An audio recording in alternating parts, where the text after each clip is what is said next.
lot of work, but we're trying to salvage this rice. We had a rainstorm came in, bumped the water level in here. The rice is sitting there germinated, but no room to breathe. So we brought the trash pump in. We're gonna try and pump down this pool of water, see if we can get this germinated rice to grow. Now this is what I'm talking about. This is the perfect condition for rice, where it's that soupy mud, where it actually falls down in there under its own weight. Boy, are we going the extra mile today. One of our swamps in here has got a standing pool of water just below elevation of the drain.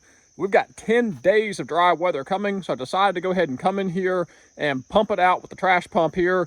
This area was seeded with rice, and the idea was I was hoping it was going to evaporate down, the rice would come up, but even with the water dropping off, I'm only seeing a little bit of rice germination in here. It's only like 3-4 inches deep, which again further supports why I tell folks you really have to drain your swamp to get rice to grow.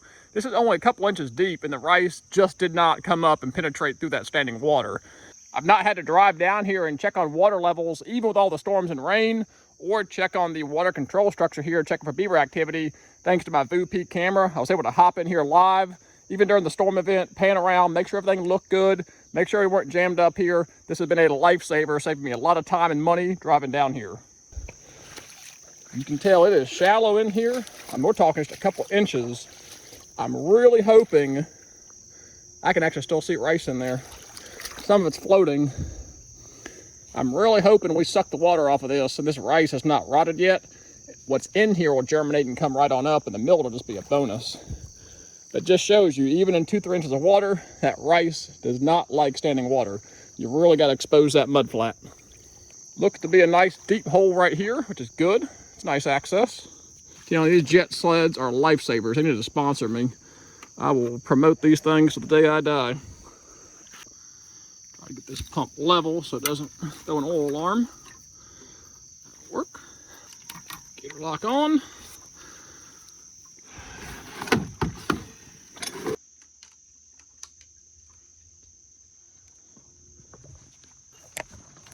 Throw this guy down here. I like to keep my hose as straight as I can with as few bends as possible. And I did not bring a bucket, I forgot that, but your boy's got a jet sled that can absolutely be used.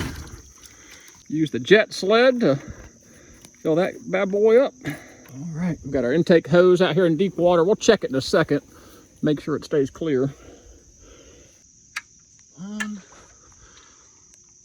Fuel's on, choke. You're probably noticing, oh yeah, we're straight piped and squatted here. It's gonna be loud.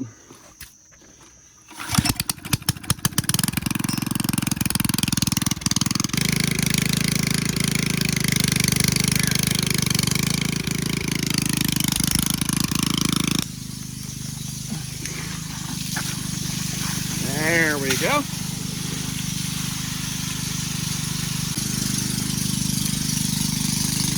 Apparently that hose has a leak in it, but 90% of it's going out of here, so that'll be fine.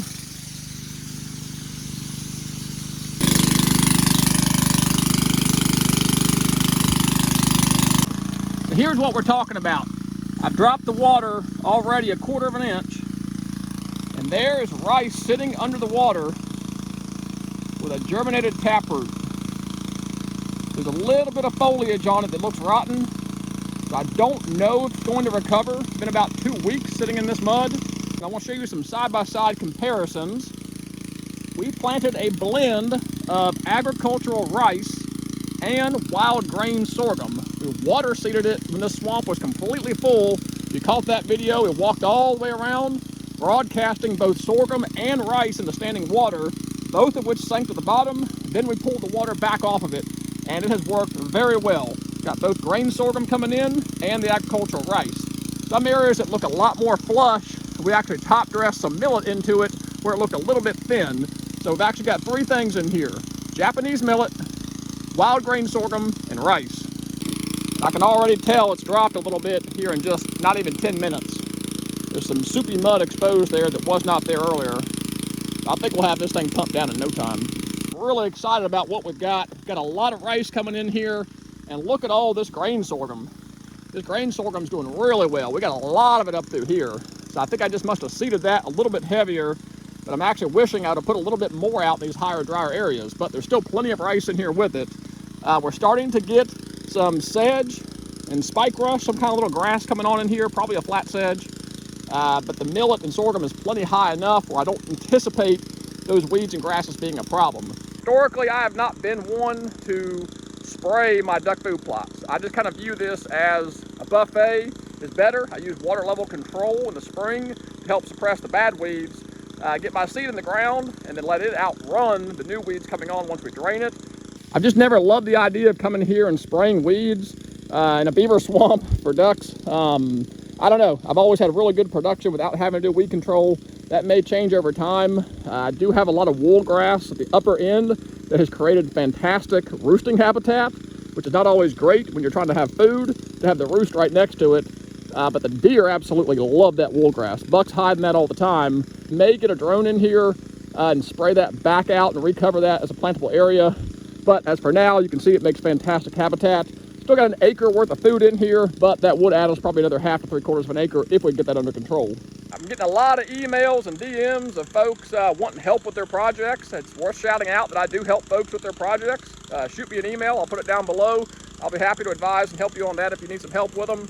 Just trying to make this a bigger community and expand my reach a little bit. If there's something I can do to help you guys out, please shoot me an email and let me know. I'll have to put a new hose on my Christmas list for Santa Claus.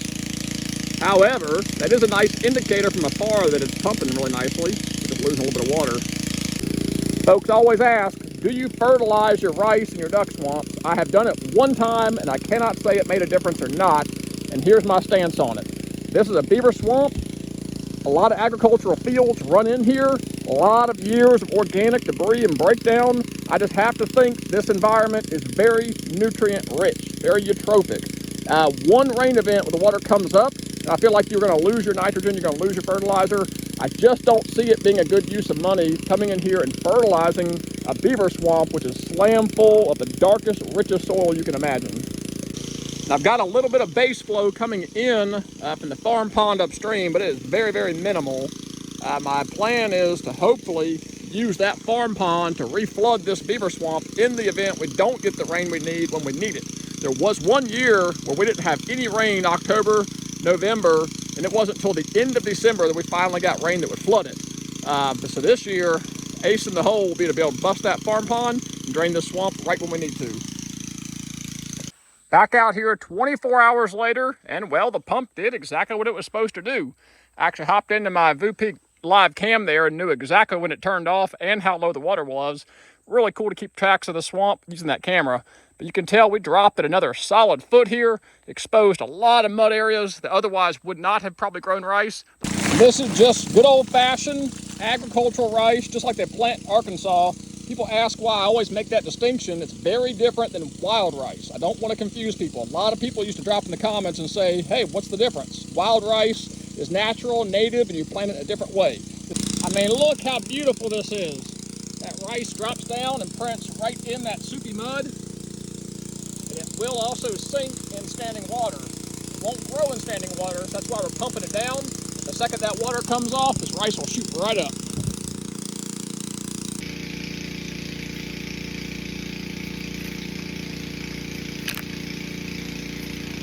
Now this is what I'm talking about. This is the perfect condition for rice, where it's that soupy mud, where it actually falls down in there under its own weight.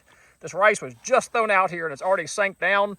I went ahead and top dressed it with an extra 15 pounds of rice just to make sure we got good germination here. Didn't want to do all this work only to find out the rice we previously seeded had already rotted. You can now tell just how much more of a planting area we picked up. I'd say another third of this swamp is going to be planted now. I need to install a lower bottom drain in here, and now that I've got it pumped down, it's inspiring me to do just that. Our drain sits just too high to drain it this low. I think I'm gonna come through here and try to pound through a metal conduit and install a bottom drain. That's too funny. A wood duck has been in here walking around in the mud. Don't worry, she's got 3 acres of water just up the hill. She'll be just fine. She's already hatched and moved on, but she was back in here probably trying to eat some rice. It's hot, so I'm gonna roll out of here. This is just some behind the scenes, extra effort work we're doing. I just hated to see all this area out here under 2 inches of water and not be planted. So it's still end of July, we're still in that planting window. We've got both millet and rice in here, so hopefully the best man will win. Because we can't keep this drain down naturally, I have to pump it.